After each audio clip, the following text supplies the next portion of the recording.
మీ యొక్క రాజకీయ అవసరాల కోసం మమ్మల్ని వాడుకోవద్దని ఒక ఘాటు వ్యాఖ్యలు సుప్రీంకోర్టు చేసిందంటే, ఒక నేరస్తుడు దాదాపుగా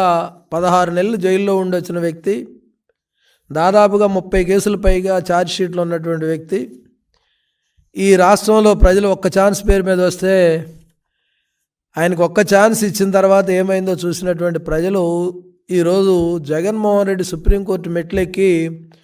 ఓటుకు నోటు కేసు సంబంధించి మాట్లాడుతున్న సందర్భం చూస్తే డైరెక్ట్గా, ఎందుకంటే మొట్టికాయలు అనేది హైకోర్టులో వేశారు, ఆ మొట్టికాయలు సరిపోలేదని చెంపదెబ్బలు కావాలని సుప్రీంకోర్టుకు వెళ్ళినటువంటి పరిస్థితి చూస్తూ ఉంటే, జగన్మోహన్ రెడ్డి చంద్రబాబు నాయుడు గారి మీద ఏ విధంగా బురద జల్లాలనుకుంటుంది మనం చూస్తూ ఉన్నాం. ఎందుకంటే మీ అందరికీ 2464 పేజీలతో గతంలో సాక్షి పత్రిక ద్వారా కానీ లేదా ప్రజలకు కానీ తన తల్లి విజయమ్మ గారితో చంద్రబాబు నాయుడు గారి మీద వేసి అబాసుపాలైనటువంటి పరిస్థితి కానీ, అదేవిధంగా 2019-24 మధ్య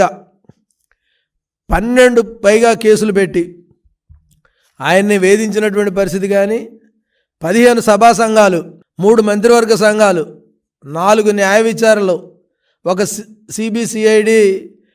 5 ఇలాగా ఉన్నతాధికారులతో విచారణ చేసి కొండను తవ్వి ఎలుకను పట్టాలనుకుంటే ఎలుక లేదు, కొండ లేదు, ఏమీ లేనటువంటి పరిస్థితి జగన్మోహన్ రెడ్డికి అర్థమైన తర్వాత ఈరోజు కూడా ఆయన మానకుండా చంద్రబాబు నాయుడు గారిని ఏదో విధంగా ప్రజల్లో చులకన చేయాలి, ఆయన మీద ఏ విధంగానైనా మచ్చ వేయాలని ఒక ప్రయత్నం చేస్తున్నాడు. దీన్ని తీవ్రంగా ఖండించాల్సినటువంటి పరిస్థితి ఉంది. తన అనుంగు శిష్యుడు ఆర్కే, ఎందుకంటే ఈ మంగళగిరి ప్రాంతంలో అందరికి కూడా తెలుసు, ఎప్పుడైతే లోకేష్ బాబు గారు బంతి ఎలా ఎగిసిపడుతుందో అలా ఎగిసిపడిన తర్వాత ఆయన తిరిగి రాష్ట్రంలోగానే కాదు మంగళగిరిలో కూడా నాయకుడిగా విజృంభిస్తాడు. నేను ఆయనతో పోటీ చేయలేనని తప్పుకొని షర్మిల కాళ్ళ మీద పడి షర్మిల పార్టీలోకి వెళ్ళి అక్కడి నుంచి కూడా మళ్ళీ కాదని మళ్ళీ అగైన్ జగన్మోహన్ రెడ్డి దగ్గరకు వచ్చి ఒక నాటకానికి తెరలేపినటువంటి కరకట్ట కమల్ హాసన్, జగన్మోహన్ రెడ్డి, వీళ్ళిద్దరు కూడా పని ఏంటంటే జగన్మోహన్ రెడ్డి తన ఆలోచన ఆర్కేకి చెప్పడం, ఆర్కే తన ఉన్నటువంటి జ్ఞానాన్ని, ఎందుకంటే దురదృష్టం ఏంటంటే నేను చదువుకున్న కాలేజీలో ఆయన చదివాడని ఎవరో చెప్పారు, మరి ఆ కాలేజీలో వాళ్ళంతా నెగిటివ్ ఫోర్స్ కానీ నెగిటివ్ మెంటాలిటీ కానీ ఎవరికి లేదు, మరి ఆ వ్యక్తికి ఎలా వచ్చిందో తెలియదు. కానీ ఒక పవిత్రమైనటువంటి కాలేజీలో చదివినటువంటి వ్యక్తి ఈ విధంగా అపవిత్రమైన పనులు చేయడానికి, అబద్ధపు సాక్ష్యాలు చెప్పడానికి ఈ కరకట్ట కమల్ హాసన్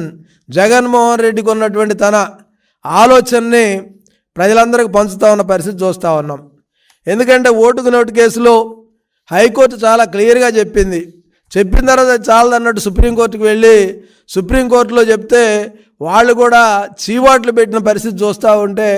అంటే సాధారణంగా మనిషికి ఒక మాట గొడ్డుకు ఒక దెబ్బ అంటారు, ఇది మనిషి కాదు గొడ్డు కాదు అన్న టైపులో జగన్మోహన్ రెడ్డి ఉన్న పరిస్థితుల్లో ఈరోజు చేస్తూ ఉన్నాం. చంద్రబాబు నాయుడు గారు వచ్చి ఈ రాష్ట్రానికి ముఖ్యమంత్రి అయిన తర్వాత ఈ రాష్ట్రానికి ఏ విధంగా పెట్టుబడులు తేవాలి, ఈ రాష్ట్రాన్ని ఏ విధంగా అభివృద్ధి చెందించాలి, అమరావతి అభివృద్ధి ఏ విధంగా చేయాలి, అదేవిధంగా పోలవరాన్ని ఎలాగ నిర్మించాలని ఆయన ఆలోచన చేస్తూ ఉంటే, ఆయన ఆలోచనలకి అదేవిధంగా ఆయనకి అన్ని అడుగడుగును అడ్డుపడాలని జగన్మోహన్ రెడ్డి కీచక ఏదైతే వృత్తి కానీ ప్రవృత్తి కానీ ఆయనకు ఉన్నది ఏంటంటే అన్నిటికీ అడ్డుపట్టమే. ఆ విధంగా జగన్మోహన్ రెడ్డి ఈరోజు రాష్ట్రంలో అడ్డుపట్టడానికి ప్రయత్నం చేస్తూ ఉంటే, బ్రాండ్ ఇమేజ్ జగన్మోహన్ రెడ్డికి ఉన్న బ్రాండ్ ఇమేజ్ ఏంటంటే 16 నెలలు జైలు, 34 కేసులు, అదేవిధంగా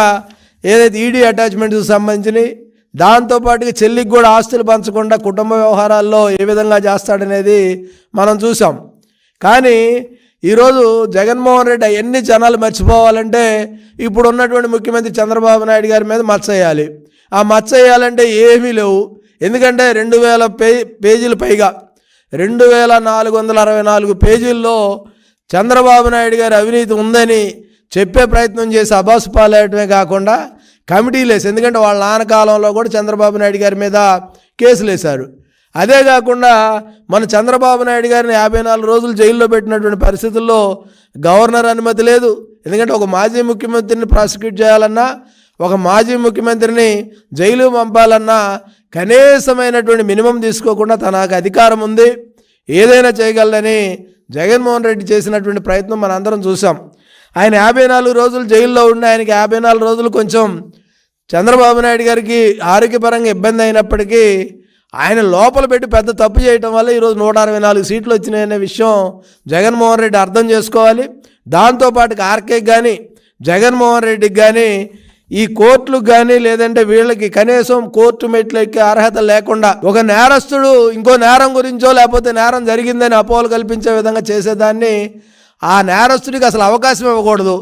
ఈ పాటికే ఎందుకంటే లండన్ పోవడానికి కూడా ఈరోజు పర్మిషన్ పెట్టుకొని బతికేటటువంటి వ్యక్తి కోర్టుకు వెళ్ళి ఇతరుల మీద ఆరోపణలు ఎలా చేస్తాడనేది కూడా న్యాయస్థానాలు ఆలోచించి ఇలాంటి వ్యక్తి కోర్టు మెట్టు ఎక్కకుండా ఉండాలి.